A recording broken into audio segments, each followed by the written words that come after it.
The Arizona sun blazed mercilessly overhead as Sofia Martinez adjusted the red, white, and blue tablecloth for the third time, ensuring it lay perfectly flat across the picnic table in her backyard.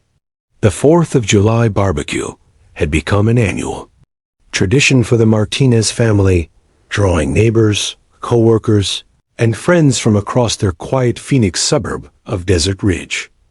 Children's laughter echoed through the air, mixing with the sizzle of Miguel's famous carne asada on the grill, and the distant pop of early fireworks from other neighborhoods.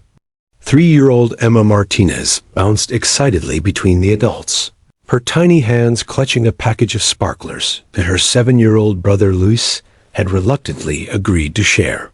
Her dark curls were adorned with a miniature American flag headband, and her red sundress was already stained with watermelon juice and barbecue sauce.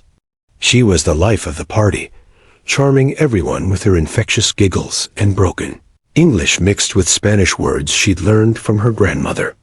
"Myra, Mommy, Myra," Emma called out, holding up a spent sparkler like a magic wand.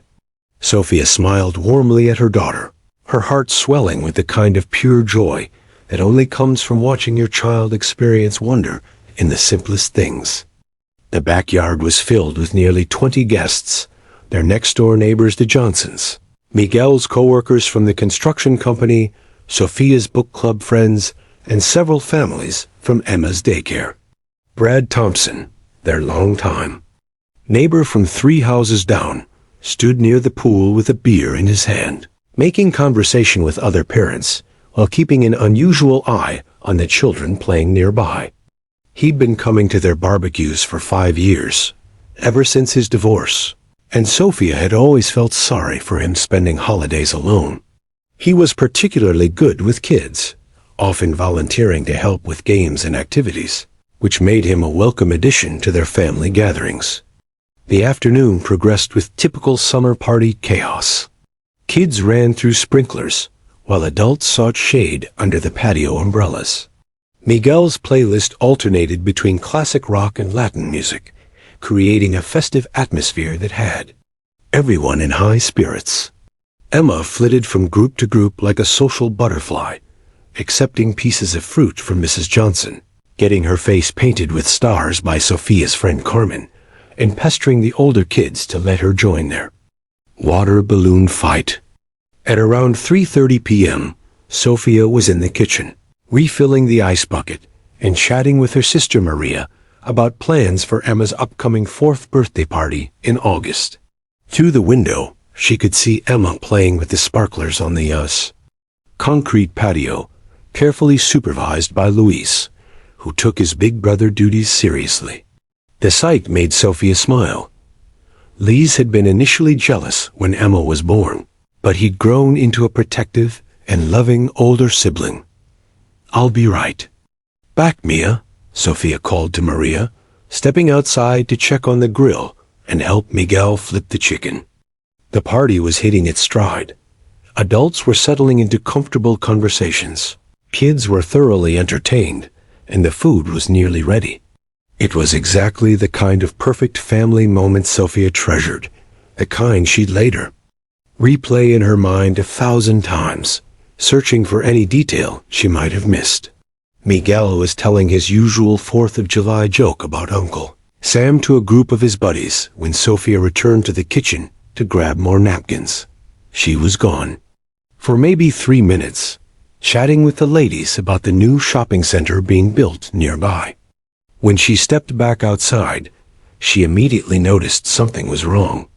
Luis was standing by the pool, looking around with a confused expression. "Luis, where's your sister?" Sofia asked, scanning the yard with growing unease. "I don't know, Mom. She was right here with the sparklers." And then, Luis shrugged, his young mind not yet grasping the gravity of the situation. Sofia's heart began to race as she quickly walked around the patio, checking behind chairs and under tables. Emma, honey, where are you?" she called out, her voice carrying a note of forced calm that didn't match the panic building in her chest. The conversation around the yard began to quiet as other guests noticed Sophia's increasingly frantic searching. Miguel abandoned the grill, wiping his hands on his apron as he joined the search. Maybe she went inside to use the bathroom, he suggested, but Sophia was already checking every room in the house, calling Emma's name with growing desperation. "Has anyone seen Emma?" Sophia announced to the entire party, her voice now clearly strained with fear. The festive atmosphere evaporated instantly as 20 adults began looking behind bush, under tables, and in every corner of the property. Brad Thompson was among the first to join the search, suggesting they check the front yard and street. "Little kids can disappear so quickly," he said, his voice filled with what seemed like genuine concern. "She probably just wandered off chasing a butterfly or something." But Sophia knew her daughter. Emma was adventurous, but not reckless. She wouldn't leave the backyard without telling someone, especially not during a party with all her favorite people. The 6-foot privacy fence surrounding their property had a child-proof latch on the gate. There was no way Emma could have opened it alone. As the minutes ticked by without any sign of Emma, Sophia's maternal instincts screamed that something was terribly wrong. Miguel was already on the phone with 911, his hands shaking as he tried to provide details to the dispatcher. The joyful sounds of the 4th of July celebration had been replaced by urgent voices calling Emma's name and the ominous silence that followed each unanswered call. The last anyone remembered seeing Emma, she had been playing with those sparklers. Her face lit up with pure childhood joy, completely unaware that her life was about to change forever. In just 20 minutes, a perfect family day had transformed into every parent's worst nightmare. And somewhere in the growing shadows of the dessert evening, a 3-year-old girl was in terrible danger. The first police cruiser arrived within 7 minutes of Miguel's frantic 911 call, its red and blue lights casting an eerie glow across the Martinez family's once festive backyard. Officer Janet Chun stepped out of her patrol car, her experienced eyes immediately scanning the scene as she approached the group of anxious adults clustered around Sophia, who was barely holding back tears. Chun had been with the Phoenix Police Department for 12 years, and she'd seen enough missing child cases to know that the first hour was absolutely critical. "Ma'am, I'm Officer Chun. I need you to tell me exactly when you last saw Emma and what she was wearing," Chun said, pulling out her notepad while simultaneously radioing for backup in the K-9 unit. Her partner, Rex, a 4-year-old German Shepherd, with an impeccable record for search and rescue, was already en route with Officer Rodriguez. Sophia's hands shook as she described Emma's red sundress, white sandals, and the miniature American flag headband. She was right there on the patio with sparklers. "My son Luis was watching her. I was only gone for a few minutes," she repeated, her voice breaking on the last words. The guilt was already eating at her. How could she have taken her eyes off her baby, even for a moment? Miguel stood beside his wife, his arm around her shoulders, trying to be strong while his own world crumbled. "Officer, we've searched everywhere. The house, the garage, the neighbors' yards. She's only 3. She couldn't have gotten far." But even as he said it, Miguel's mind was racing with terrible possibilities. Desert Ridge bordered several undeveloped areas, and beyond their quiet suburban streets lay miles of harsh Arizona. Desert where a small child wouldn't survive long in the brutal heat. Officer Chun began methodically interviewing the party guests while they waited for Rex to arrive. Each person's account was carefully documented, their location during the hour, critical time window, their interactions with Emma, anything unusual they might have noticed. Most of the testimonies were consistent. Emma had been playing happily with sparklers, Luz had been nearby, and nobody had seen her leave the patio area. Brad Thompson was among those interviewed, and Chun noted how he seemed particularly eager to help, offering suggestions about where to search and volunteering information before being asked. I saw her about 15 minutes before Sophia noticed she was gone, he told Chun, running his hand through his graying hair. She was showing off those sparklers to everyone. You know how kids are at that age. They can disappear in a heartbeat. His concern seemed genuine, but something about his overly helpful demeanor triggered Chun's instincts, honed by years of police work. A distinctive sound of barking announced Rex's arrival. Officer Rodriguez pulled up with the K9 unit, and Rex immediately jumped out of the vehicle, his nose already working the air. Chun had worked with Rex on dozens of cases, and she trusted the dog's abilities more than most technology. Rex was a specialist in tracking missing persons with an incredible success rate that had made him somewhat of a legend in the Phoenix PD. We need something with Emma's scent, Chen instructed Sophia, who quickly retrieved one of her daughter's favorite stuffed animals from the house. Rex sniffed the toy thoroughly, his tail wagging as he processed the scent. Then his demeanor changed completely. His ears perked forward, his body became rigid with focus, and he began moving purposefully across the backyard. The trail led Rex immediately to the patio area where Emma had last been seen, then surprisingly toward the back gate. The child-proof latch was securely fastened, but Rex's nose told a different story. He circled the gate area twice before sitting, and looking up at Officer Rodriguez, his signal that the scent continued beyond this point. Someone had opened that gate. The latch was definitely locked when we checked, Miguel insisted, but Chun was already examining the mechanism more closely. While it appeared secure, there were faint scratches around the metal that could indicate recent tampering.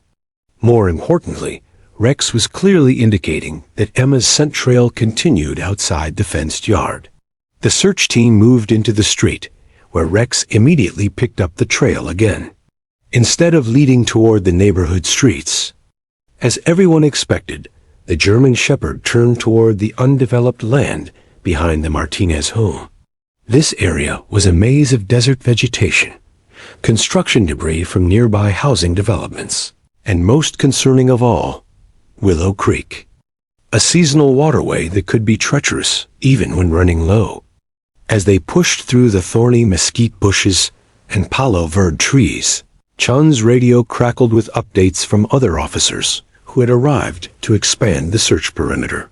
The Arizona Department of Public Safety helicopter was being dispatched, and additional K9 units were en route. But Rex was their best hope, and he was leading them steadily toward the creek. The afternoon heat was becoming unbearable, easily reaching 105 degrees, and Chun knew that a 3-year-old wouldn't survive long in these conditions without water and shade. Rex's pace quickened as they approached the creek bed, his nose close to the ground, following a scent trail that was becoming stronger. Then Rex stopped abruptly at the edge of Willow Creek, his body going rigid before he let out a sharp bark, the signal that he'd found his target. Chun's heart sank as she saw a small red shape on the rocky bank below. "We've got her," she radioed, scrambling down the embankment with Officer Rodriguez close behind. Emma lay unconscious on the rocky creek bed, her tiny body motionless except for the shallow rise and fall of her chest. Blood had pooled beneath her head where she'd struck the sharp desert stones, and her skin was already showing signs of heat exposure. Her white sandals were still on her feet, but Chun immediately noticed something that would later prove crucial to the investigation. The sandals were remarkably clean for a child who had supposedly walked through the muddy creek area on her own. "We need paramedics at Willow Creek, approximately 200 yards northeast of Desert Ridge Boulevard." Chun radioed urgently while Officer Rodriguez began first aid. 3-year-old female, head trauma, unconscious but breathing. As she carefully examined the scene around Emma's body, Chun's trained eye caught other details that didn't add up. Disturbed earth that suggested someone else had been at this location. And most puzzling of all, Emma's beloved sparkler bracelet was missing from her wrist. Rex sat nearby, his job complete, but his ears remained alert. The German shepherd's behavior suggested the scent trail didn't end here at the creek. Someone else had been in this location recently, and Rex could smell them too. As the paramedics arrived and began working to save Emma's life, Sean secured the scene, knowing that this was no simple case of a wandering child. This was a crime scene, and somewhere back at that 4th of July barbecue, a predator was pretending to be concerned while secretly celebrating what he thought was a perfect crime.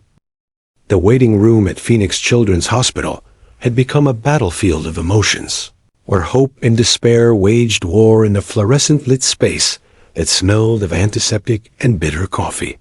Sofia Martinez hadn't left her plastic chair in 18 hours, her 4th of July dress now wrinkled and stained with tears she didn't remember shedding. Miguel paced the hallway like a caged animal, his phone buzzing constantly with calls from relatives, friends, and reporters who had somehow gotten wind of the story. Dr. Elizabeth Morrison, the hospital's leading pediatric neurosurgeon, had explained Emma's condition in terms that felt like foreign language to the distraught parents. Severe traumatic brain injury, induced coma to reduce swelling, touch and go. The medical jargon couldn't capture the reality of their 3-year-old daughter lying motionless in the ICU, connected to machines that beeped and hummed with the rhythm of artificial life support. Detective Sarah Williams arrived at the hospital. Just as the morning shift was changing, her sharp eyes immediately cataloging the emotional states of everyone in the waiting area. Williams had 23 years of experience with the Phoenix PD, specializing in crimes against children, and she'd learned to read people like open books. The genuine grief of the parents was unmistakable, but she was more interested in the other faces gathered to show support for the Martinez family. Brad Thompson sat in a corner chair, still wearing the same polo shirt and khaki shorts from yesterday's barbecue. Though he'd clearly gone home to shower and shave, he clutched a cup of coffee that had long since gone cold, periodically checking his phone and glancing toward the ICU doors. Williams had seen this behavior before. Perpetrators often inserted themselves into the aftermath of their crimes, feeding off the chaos and pain they'd created while maintaining the facade of concerned friend or neighbor. Mr. Thompson isn't it? Williams approached him with a friendly smile that didn't reach her eyes. I'm Detective Williams. I understand you were at the party yesterday when Emma went missing. I'd like to ask you a few questions, just to help us piece together the timeline. Thompson looked up with what appeared to be relief. Of course, Detective. Anything to help find out what happened to little Emma. It's just so tragic. 1 minute she was playing with those sparklers. The next. He shook his head sadly, but Williams noticed how his left leg bounced nervously under the table. They moved to a quieter corner of the waiting room, where Williams pulled out her digital recorder. Do you mind if I record this? It helps me keep the details straight. Thompson nodded eagerly. Too eagerly, in Williams' professional opinion. Innocent people were often hesitant about being recorded, worried about saying something wrong.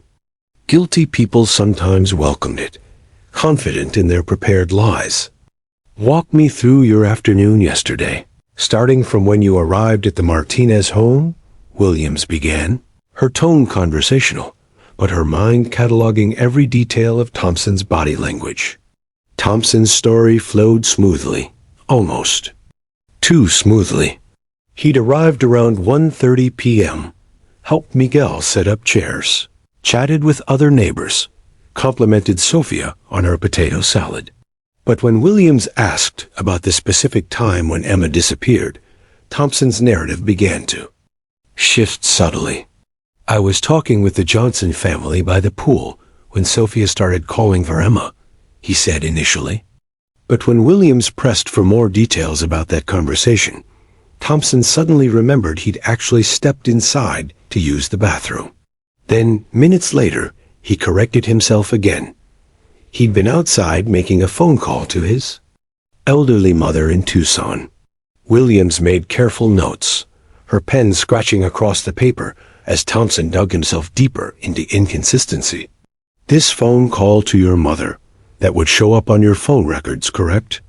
A flash of panic crossed Thompson's face, gone so quickly that someone less experienced might have missed it. Actually, you know what, Detective? I think I'm getting confused. Yesterday was so chaotic, and I've been up all night worried about Emma. Maybe I called my mother later in the evening. Of course, trauma can affect memory, Williams said sympathetically, though internally her suspicions were crystallizing. Tell me, Brad. Can I call you Brad? How well do you know the Martinez family? Thompson seemed to relax at the casual tone, leaning back in his chair. Oh, we're very close. I've been going to their barbecues for years, ever since my divorce. Sophia and Miguel are like family to me. And the kids, Louise and Emma, they're special. Emma especially. She's such a bright, trusting little girl. The way Thompson's voice softened when talking about Emma sent chills down William's spine. She'd heard that tone before from men who viewed children as objects rather than people. You seem to have a special connection with children. Do you have kids of your own? No children. My ex-wife and I. Well, that's one of the reasons we divorced. But I love being around kids. They're so innocent, so pure. Emma would always run up to me at parties, wanting to show me something or tell me a story. She trusted me completely. Williams felt her stomach turn. Thompson was practically confessing without realizing it, describing the exact dynamic that predators cultivated with their victims. Trust, access, opportunity. Back in the ICU, Emma lay surrounded by machines and monitors, her small body dwarfed. By the hospital bed, nurses checked her vitals every 15 minutes, adjusting medications and monitoring brain pressure readings that would determine whether she lived or died. Sophia held her daughter's tiny hand, whispering prayers and promises, unaware that the man responsible for Emma's condition was sitting just 50 feet away, spinning an increasingly desperate web of lies. Dr. Morrison entered the waiting room around noon with an update that sent ripples of cautious hope through the gathered family members. Emma's brain swelling has stabilized, which is encouraging. However, even when she wakes up, we don't know what kind of neurological damage she may have sustained. Head injuries in children this young are unpredictable. Thompson was among the first to approach Sophia with consoling words. Oh, Sophia, that's wonderful news. Emma's a fighter. She's going to pull through this. He placed what he probably thought was a comforting hand on her shoulder, but Sophia instinctively pulled away, a primal maternal instinct warning her about something she couldn't quite identify. Williams watched this interaction with growing certainty. Later that afternoon, she would begin the process of obtaining search warrants for Thompson's home, phone records, and computer. She would discover that the security cameras from 3 neighboring houses had mysteriously malfunctioned or been repositioned in the days leading up to the barbecue. Most importantly, she would uncover Thompson's previous arrests in Nevada and California, charges that had been mysteriously dropped when key witnesses became unavailable to testify. As the sun set over Phoenix, casting long shadows through the hospital windows, Emma Martinez fought for her life while her would-be killer sat in the waiting room, believing he had committed the perfect crime. But Detective Williams was just beginning her investigation, and she had no intention of letting another predator slip through the cracks of the justice system. The real battle was only just beginning. The soft beeping of Emma's heart monitor had become the soundtrack of the Martinez family's existence for 5 agonizing days. Sophia hadn't slept properly since the accident, surviving on catnaps in the uncomfortable hospital chair beside her daughter's bed. Miguel brought fresh clothes and food that Sophia barely touched. Her appetite disappeared, along with her daughter's laughter. Then, at 6:23 a.m. on the sixth day, everything changed. Emma's eyelids fluttered like butterfly wings, and Sophia shot up from her chair so quickly she knocked over her cold cup of coffee. "Emma?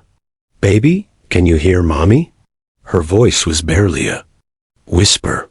Afraid that speaking too loudly might send her daughter back into the darkness, Dr. Morrison was summoned immediately, along with a team of specialists who began their careful examination of Emma's neurological responses.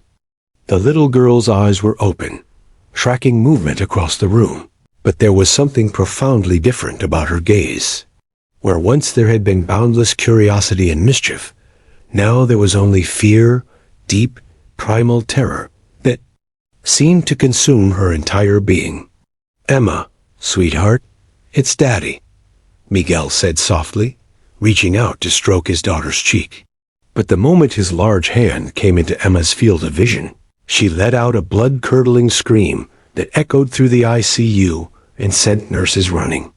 Her tiny body went rigid with panic, and the heart monitor began beeping frantically as her pulse skyrocketed. Dr. Morrison quickly ushered Miguel out of the room, her expression grave. This is unfortunately not uncommon with trauma victims, especially children. Emma's brain is trying to protect her from whatever she experienced. We need to be very careful about how we approach her recovery. Sophia remained by Emma's bedside, and gradually the child's breathing began to slow. But when Sophia tried to speak to her daughter in Spanish, their special language that they'd always shared, Emma turned her face away and pulled the hospital blanket over her head. The vibrant, chatty little girl who used to narrate everything she saw was now completely silent, communicating only through whimpers and the occasional terrified scream. Dr. Amanda Foster arrived at the hospital the following morning, carrying a bag filled with toys, art supplies, and therapeutic tools that looked deceptively simple, but were designed to unlock the deepest recesses of a traumatized child's mind. At 38 years old, Dr. Foster had specialized in pediatric trauma psychology for over a decade, working with children who had survived abuse, natural disasters, and violent crimes. But something about Emma's case felt different from the moment she walked into the hospital room. "Hello, Emma," Dr. Foster said gently, settling into a chair several feet away from the bed. She deliberately kept her voice low and non-threatening, allowing Emma to observe her without feeling pressured to respond. "I'm Dr. Amanda, but you can call me Miss Amanda if you want. I brought some toys that we might play with together, but only if you feel like it."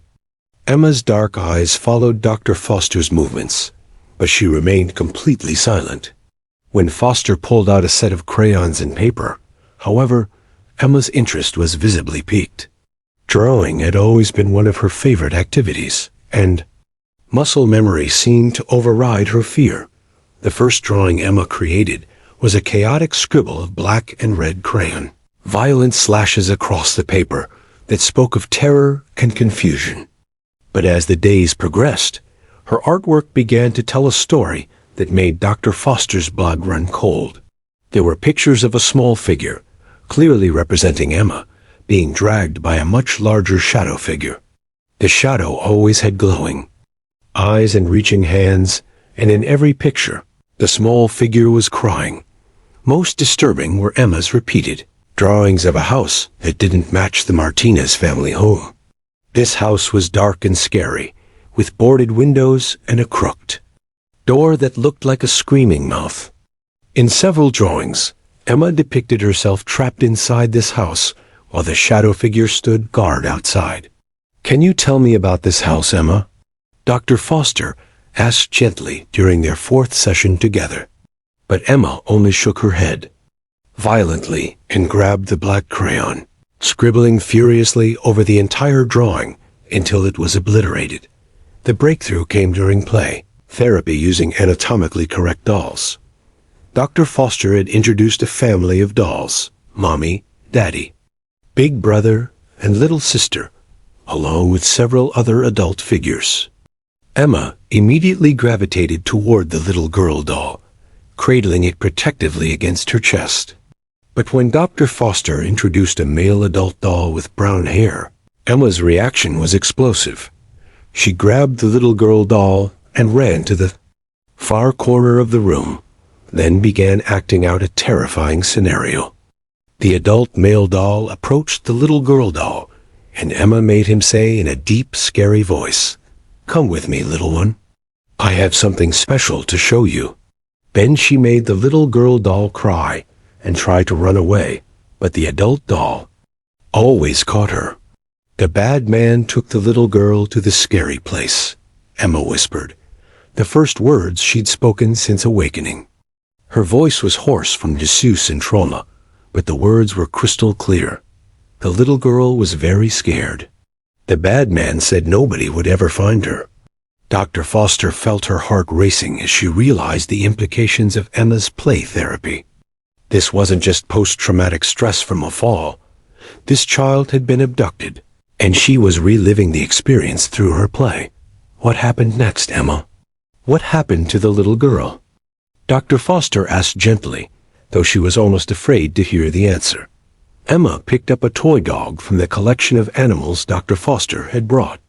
It was a German Shepherd figure, remarkably similar to Rex, the K9 who had found her. "The hero doggy came," Emma whispered, her voice gaining strength. The hero doggy scared the bad man away. The bad man ran and ran, and the little girl was all alone by the water. As Emma continued her play therapy narrative, a complete picture began to emerge that would shatter the assumption that this had been an accident.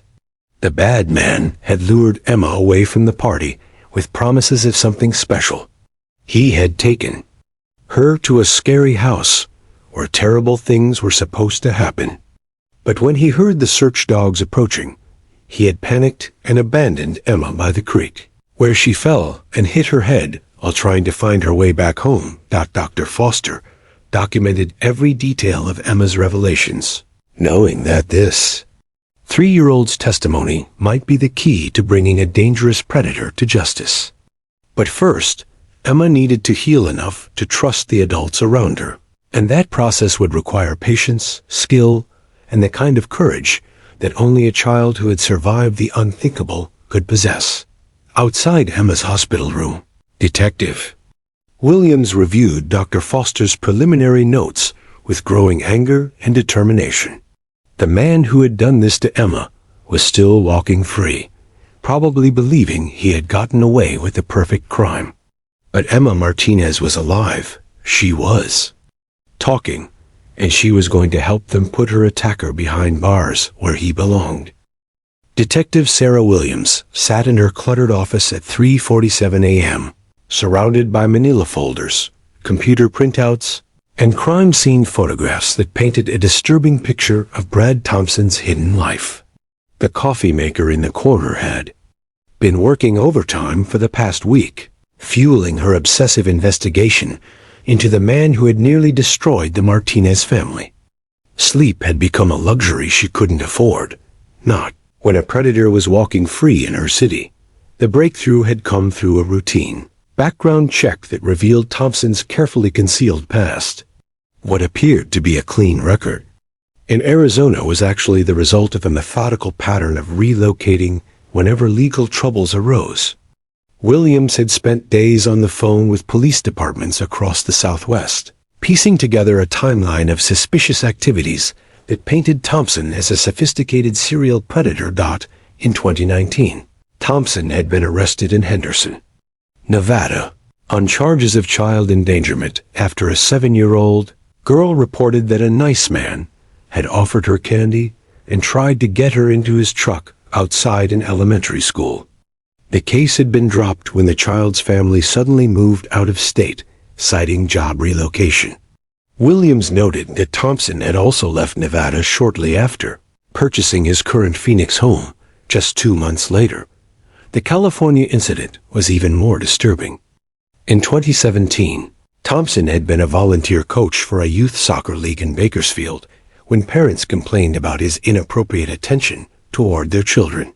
Multiple families reported that Thompson had offered private training sessions, invited kids to his home for teen parties, and had an unusual interest in photographing the children during practice. The investigation was dropped when Thompson resigned from his coaching position and disappeared from Bakersfield overnight. Williams felt sick as she read the pattern emerging from the files.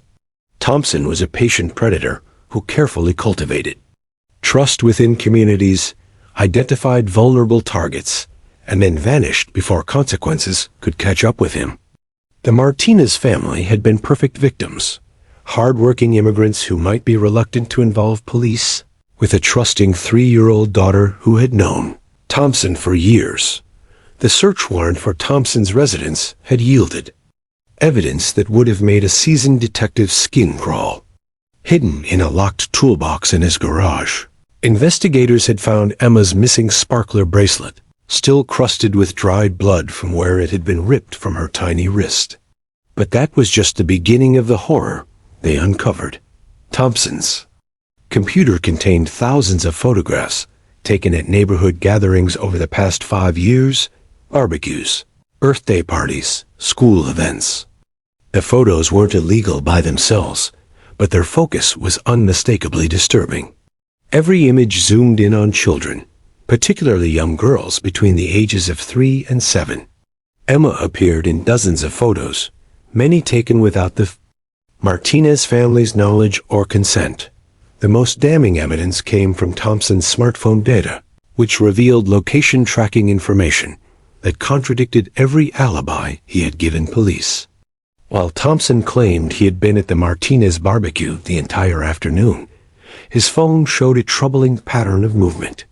At 3:28 p.m., precisely during the window when Emma disappeared, Thompson's phone had traveled from the Martinez home to an abandoned construction site approximately 2 miles away, then returned to the barbecue location at 4:15 p.m. Williams and her partner, Detective Mike Rodriguez, had visited the construction site with a search team and cadaver dogs. What they found in the partially completed house made Williams 23. Years of police experience feel inadequate to process the evil they were confronting. The unfinished basement had been converted into a makeshift prison, complete with restraints, toys obviously meant to lure children, and a collection of children's clothing in various sizes. "This bastard has been planning this for months, maybe years," Rodriguez said, photographing the scene with barely controlled rage. Emma wasn't his first intended victim. She was just the first one he got close enough to grab. DNA evidence found at the construction site confirmed Thompson's presence, and fiber analysis matched threads from Emma's red sundress to a rope found in the basement. The forensic team also discovered Thompson's fingerprints on a water bottle and several toys, proving he had spent considerable time preparing his torture chamber. Back at the hospital, Emma's therapy sessions with Dr. Foster were revealing more details that corroborated the physical evidence. Through continued play therapy, Emma had described being taken to a dark house with scary stairs going down. She spoke of toys that the bad man had tried to use to calm her down, and how he had promised she could play games if she stopped crying. The bad man was very angry when the dog started barking. Emma told Dr. Foster during one session, manipulating the toy figures with increasing confidence. "He said bad words and picked me up really tight. Then he put me in the big car, and we went fast, fast, fast." Dr. Foster documented how Emma's description of events matched perfectly with the timeline established by the forensic evidence.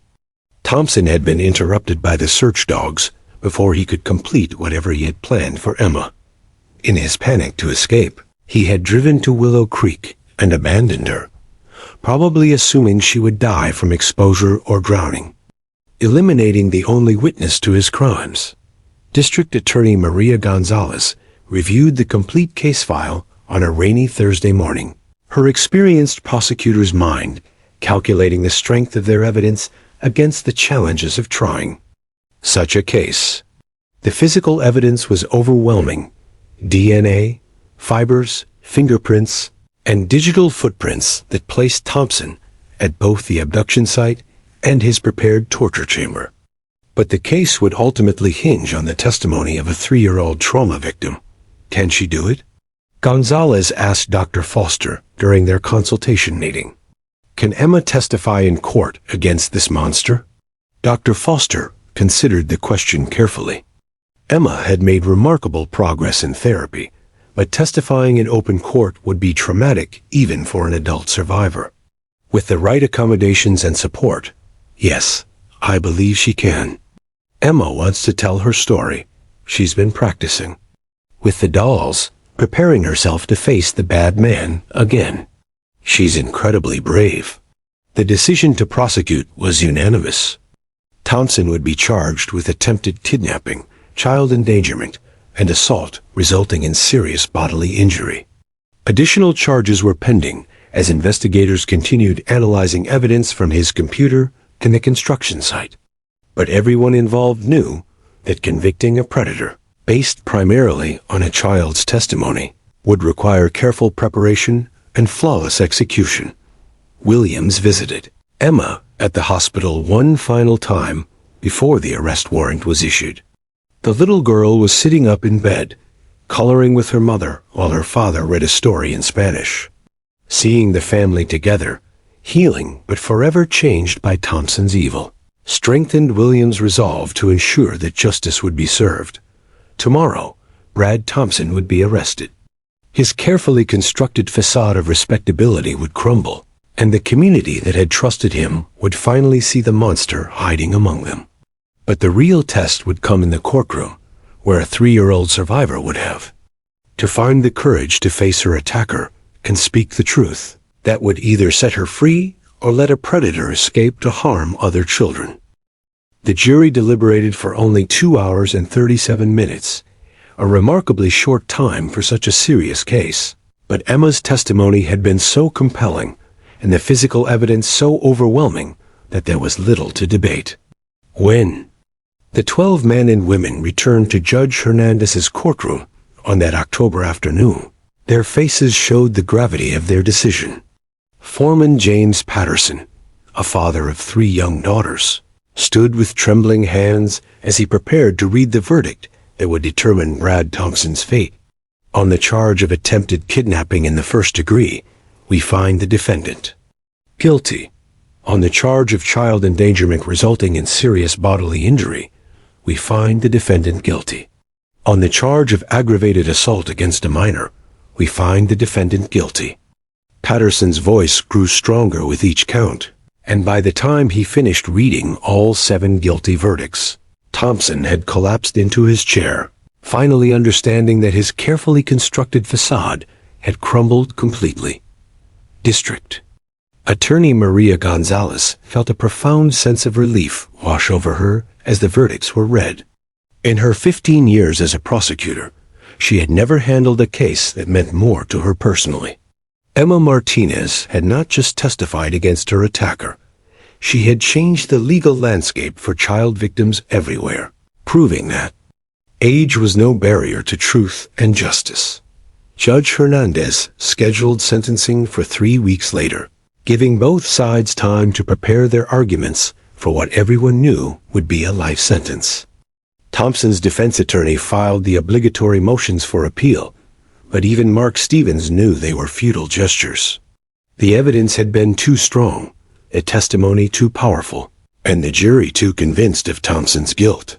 The sentencing hearing drew national media attention as legal experts, child advocacy groups, and victims' rights organizations gathered to witness what many called a landmark moment in criminal justice history. Judge Hernandez had spent weeks reviewing sentencing guidelines, consulting with experts, and considering the unprecedented nature of the case. When she finally spoke, her words carried the weight of history. Mr. Thompson, you have been convicted of some of the most heinous crimes imaginable, the attempted kidnapping and assault of a 3-year-old child. But your crimes go beyond what you did to Emma Martinez. You violated the trust of an entire community that welcomed you into their homes and around their children. The evidence presented at trial revealed that you spent months, perhaps years, planning these offenses. This was not a crime of passion or opportunity. This was calculated predation of the most vulnerable member of our society. Judge Hernandez paused, looking directly at Thompson before continuing. I sentence you to life in prison without the possibility of parole on the kidnapping charge, 25 years on the child endangerment charge, and 15 years on the assault charge. These sentences will run consecutively, ensuring that you will never again have the opportunity to harm another child. Thompson was led away in shackles, his shoulders shaking with what might have been sobs or rage. As the courtroom doors closed, behind him, Sofia Martinez felt a weight lift from her chest that she hadn't realized she'd been carrying. Her baby girl was safe, and the monster who had tried to destroy their family would never hurt another child. But the real celebration came 6 months later at a ceremony in Steele Indian School Park, where the Phoenix Police Department honored Rex for his service as he prepared for retirement. The German Shepherd, now 8 years old, had served the city with distinction for 6 years, participating in hundreds of searches and saving dozens of lives. But his rescue of Emma Martinez had made him a national hero and the face of K-9 units. Across the country, Emma Martinez, now 5 years old and in kindergarten, stood at the podium wearing a beautiful white dress and a bright smile that would have been unimaginable 2 years earlier. Her vocabulary had expanded dramatically through continued therapy with Dr. Foster, and her nightmares had become increasingly rare. Most importantly, she had developed an unshakable confidence that came from knowing she had faced the worst possible situation and emerged victorious. Ladies and gentlemen, Emma said into the microphone, her voice clear and strong, I want to tell you about my hero doggy, Rex. The crowd of several hundred people, including police officers, city officials, and members of the Martinez extended family, listened in complete silence as Emma continued. When I was little and very scared, Rex found me by the scary water when nobody else could. The bad man thought he was smarter than everyone, but he wasn't smarter than Rex. Rex's nose is magic, and his heart is bigger than the whole world. He saved my life, and now I get to go to school and play with my friends and help my mommy make cookies because Rex was brave enough to find me. Emma walked over to Rex, who was sitting at attention in his dress uniform beside Officer Chun, and wrapped her small arms around his neck. Rex, you're the best hero doggy in the whole universe, and I love you forever and ever. Thank you for bringing me home to my family. The ceremony concluded with Rex receiving the Medal of Valor, the highest honor the Phoenix Police Department could bestow on a K-9 officer. Mayor Jennifer Santos presented the award while Emma held Rex's leash, symbolizing the unbreakable bond between the child and the dog who had saved her life. Dr. Amanda Foster watched the ceremony with tears in her eyes, marveling at Emma's remarkable recovery. The child who had awakened from a coma, unable to speak, was now a confident kindergartner who spoke publicly about her trauma without fear. Emma had not just survived her ordeal, she had transformed it into a source of strength that would serve her for the rest of her life. Janet Chun announced her retirement from active duty, planning to work with Rex in therapy, animal programs for traumatized children. The partnership that had begun in law enforcement would continue in healing, as both Chun and Rex dedicated themselves to helping other young victims find their voices and reclaim their power. The Martinez family had also found their new purpose. Sofia and Miguel became advocates for children's rights, working with prosecutors and lawmakers to ensure that young victims received the support and accommodations they needed to participate in the justice system. Their foundation, Emma's Voice, would go on to help hundreds of child witnesses tell their stories in courtrooms across the country. 2 years after her testimony, Emma Martinez was a thriving 7-year-old who loved school, gymnastics, and, most of all, visiting Rex at his new home with Officer Chun. The scar on her head had faded to a thin line, but the strength she had gained from surviving the unthinkable remained as bright as ever. She had proven that even the smallest voice could speak the loudest truth, and that justice, when combined with courage and compassion, could triumph over the darkest evil. Brad Thompson died in prison 18 months into his sentence, attacked by fellow inmates who had learned about his crimes against a child. But by then, Emma Martinez was already helping other children find their own voices, proving that survivors could transform their pain into power and their trauma into triumph. The little girl who had pointed at a hero dog in court had become a hero herself, inspiring a generation of young victims to speak their truth and reclaim their lives. October 15th dawned crisp and clear in Phoenix, the kind of perfect autumn morning that made the desert city feel like paradise. But inside the Maricopa County Superior Court, the atmosphere was electric with tension as the most anticipated trial in recent memory was about to begin. Judge Patricia Hernandez had arrived at 6 a.m. to personally oversee the final preparations for Emma Martinez's testimony, knowing that every detail could impact not just this case, but the future of child advocacy in the American legal system. Courtroom had been transformed into something resembling a child-friendly library more than a traditional court of law. Soft lighting replaced the harsh fluorescence. Colorful carpet squares covered the cold marble floor around the witness area, and a specially designed child's chair sat where intimidating adult furniture usually dominated. Court stenographer Michelle Torres had practiced transcribing children's speech patterns for weeks, knowing that Emma's testimony would need to be captured with perfect accuracy. Brad Thompson entered the courtroom in shackles and an orange jumpsuit, his formerly confident demeanor replaced by the hollow-eyed stare of a man whose carefully constructed life had completely unraveled. He'd lost 30 pounds during his 4 months in jail. His hair had gone gray, and his hands shook with what his attorney claimed was medication side effects, but looked suspiciously like guilt-induced tremors. Defense attorney Mark Stevens sat beside his client, briefcase full of last-minute motions and procedural objections that everyone knew were desperate attempts to delay the inevitable. The prosecution team, led by District Attorney Maria Gonzalez and Assistant Day A. Robert Kim, had spent the morning reviewing their strategy one final time.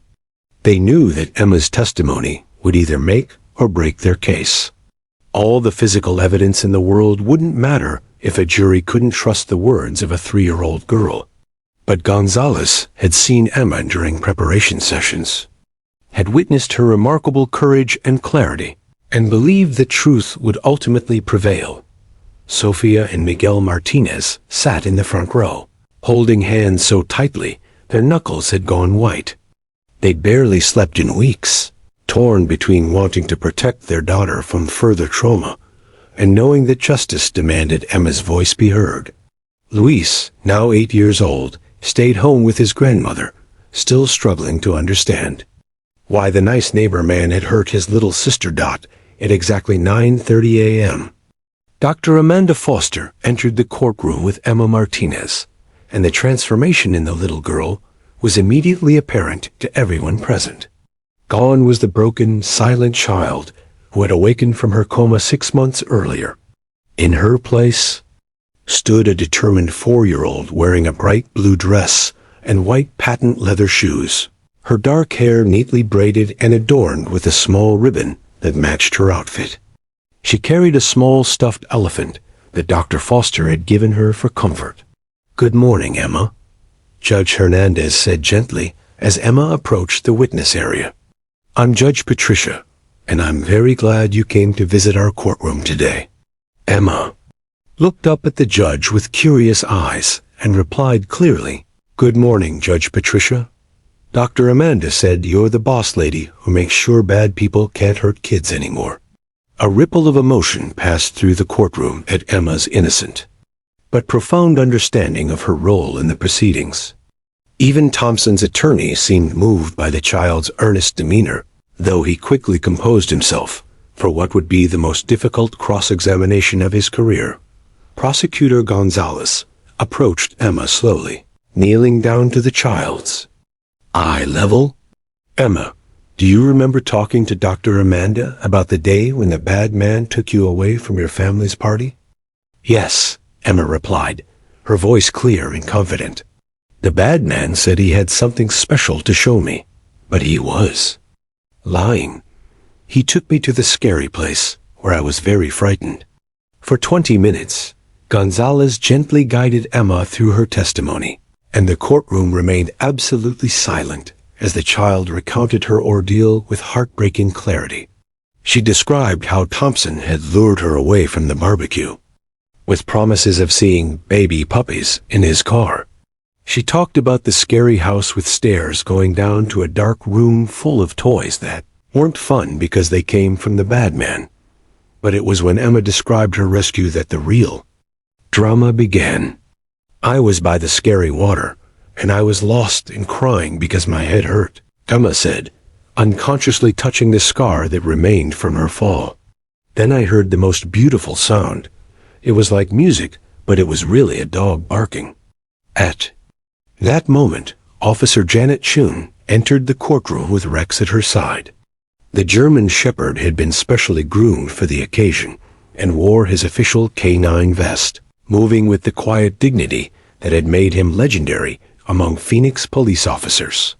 The moment Emma saw Rex, her entire demeanor changed from solemn testimony to pure joy. Emma suddenly stood up in her witness chair, her face lighting up with the first genuine smile she'd shown in months. She pointed directly at Rex with her small finger, and in a voice that carried to every corner of the silent courtroom, she shouted, "That's my hero doggy. That's Rex. He found me when the bad man left me by the scary water." The courtroom erupted in barely contained emotion as Emma continued, her words tumbling out in an excited rush. "Rex barked and barked until Officer Jenny found me. The bad man heard the barking and got very scared. He said bad words and put me in his car really fast and drove to the water place. But he was too scared to stay because Rex was coming to save me." Judge Hernandez had to call for order as several jurors wiped away tears, and even seasoned court personnel struggled to maintain their composure. Emma's testimony was not just compelling, it was devastating to Thompson's defense.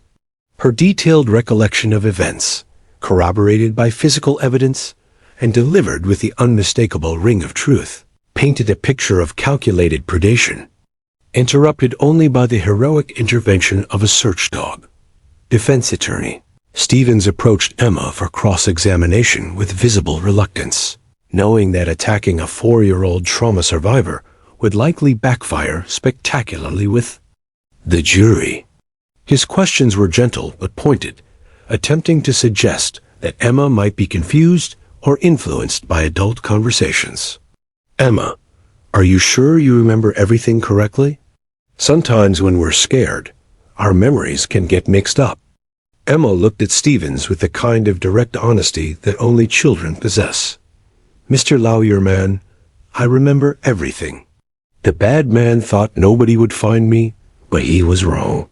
Rex found me because that's what hero doggies do. They save kids from bad people." As Emma's testimony concluded, and she was led from the courtroom, Rex at her side like a faithful guardian, everyone present understood they had witnessed something extraordinary.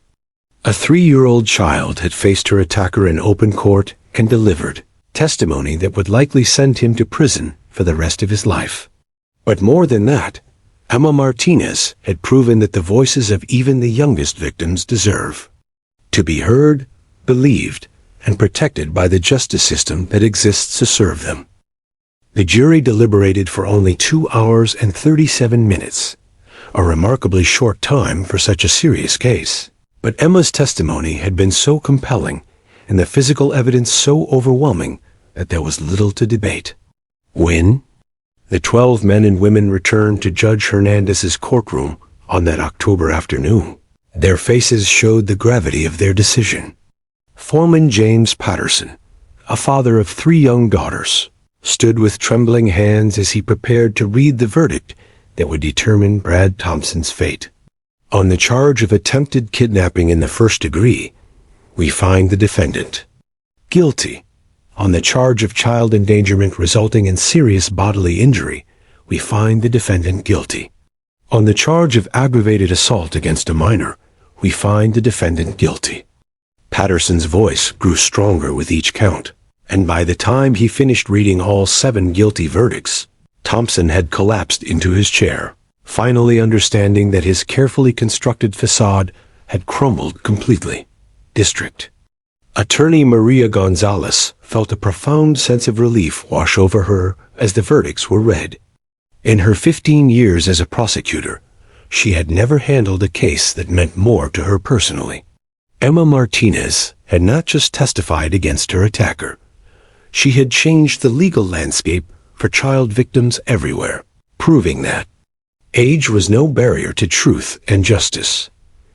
Judge Hernandez scheduled sentencing for 3 weeks later, giving both sides time to prepare their arguments for what everyone knew would be a life sentence. Thompson's defense attorney filed the obligatory motions for appeal, but even Mark Stevens knew they were futile gestures. The evidence had been too strong, the testimony too powerful, and the jury too convinced of Thompson's guilt. The sentencing hearing drew national media attention as legal experts, child advocacy groups, and victims' rights organizations gathered to witness what many called a landmark moment in criminal justice history. Judge Hernandez had spent weeks reviewing sentencing guidelines, consulting with experts, and considering the unprecedented nature of the case. When she finally spoke, her words carried the weight of history. Mr. Thompson, you have been convicted of some of the most heinous crimes imaginable, the attempted kidnapping and assault of a 3-year-old child. But your crimes go beyond what you did to Emma Martinez. You violated the trust of an entire community that welcomed you into their homes and around their children. The evidence presented at trial revealed that you spent months, perhaps years, planning these offenses. This was not a crime of passion or opportunity. This was calculated predation of the most vulnerable member of our society. Judge Hernandez paused, looking directly at Thompson before continuing. I sentence you to life in prison without the possibility of parole on the kidnapping charge, 25 years on the child endangerment charge, and 15 years on the assault charge.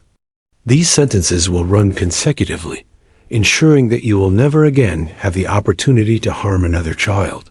Thompson was led away in shackles, his shoulders shaking with what might have been sobs or rage. As the courtroom doors closed, behind him, Sofia Martinez felt a weight lift from her chest that she hadn't realized she'd been carrying. Her baby girl was safe, and the monster who had tried to destroy their family would never hurt another child. But the real celebration came 6 months later at a ceremony in Steele Indian School Park, where the Phoenix Police Department honored Rex for his service as he prepared for retirement. The German Shepherd, now 8 years old, had served the city with distinction for 6 years, participating in hundreds of searches and saving dozens of lives. But his rescue of Emma Martinez had made him a national hero in the face of K-9 units. Across the country, Emma Martinez, now 5 years old and in kindergarten, stood at the podium wearing a beautiful white dress and a bright smile that would have been unimaginable 2 years earlier. Her vocabulary had expanded dramatically through continued therapy with Dr. Foster, and her nightmares had become increasingly rare. Most importantly, she had developed an unshakable confidence that came from knowing she had faced the worst possible situation and emerged victorious. Ladies and gentlemen, Emma said into the microphone, her voice clear and strong, I want to tell you about my hero doggy, Rex. The crowd of several hundred people, including police officers, city officials, and members of the Martinez extended family, listened in complete silence as Emma continued. When I was little and very scared, Rex found me by the scary water when nobody else could. The bad man thought he was smarter than everyone, but he wasn't smarter than Rex. Rex's nose is magic, and his heart is bigger than the whole world. He saved my life, and now I get to go to school and play with my friends and help my mommy make cookies because Rex was brave enough to find me. Emma walked over to Rex, who was sitting at attention in his dress uniform beside Officer Chun, and wrapped her small arms around his neck. Rex, you're the best hero doggy in the whole universe, and I love you forever and ever. Thank you for bringing me home to my family. The ceremony concluded with Rex receiving the Medal of Valor, the highest honor the Phoenix Police Department could bestow on a K-9 officer. Mayor Jennifer Santos presented the award while Emma held Rex's leash, symbolizing the unbreakable bond between the child and the dog who had saved her life.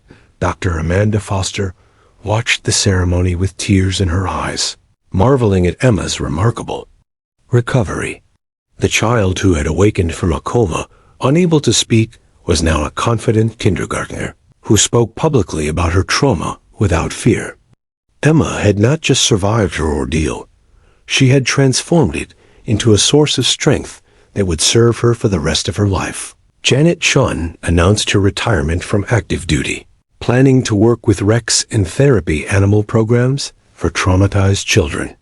The partnership that had begun in law enforcement would continue in healing, as both Chun and Rex dedicated themselves to helping other young victims find their voices and reclaim their power. The Martinez family had also found their new purpose. Sophia and Miguel became advocates for children's rights, working with prosecutors and lawmakers to ensure that young victims received the support and accommodations they needed to participate in the justice system. Their foundation, Emma's Voice, would go on to help hundreds of child witnesses tell their stories in courtrooms across the country. 2 years after her testimony, Emma Martinez was a thriving 7-year-old who loved school, gymnastics, and, most of all, visiting Rex at his new home with Officer Chun. The scar on her head had faded to a thin line, but the strength she had gained from surviving the unthinkable remained as bright as ever.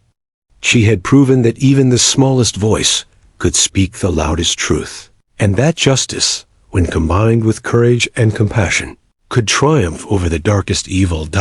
Brad Thompson died in prison 18 months into his sentence, attacked by fellow inmates who had learned about his crimes against a child.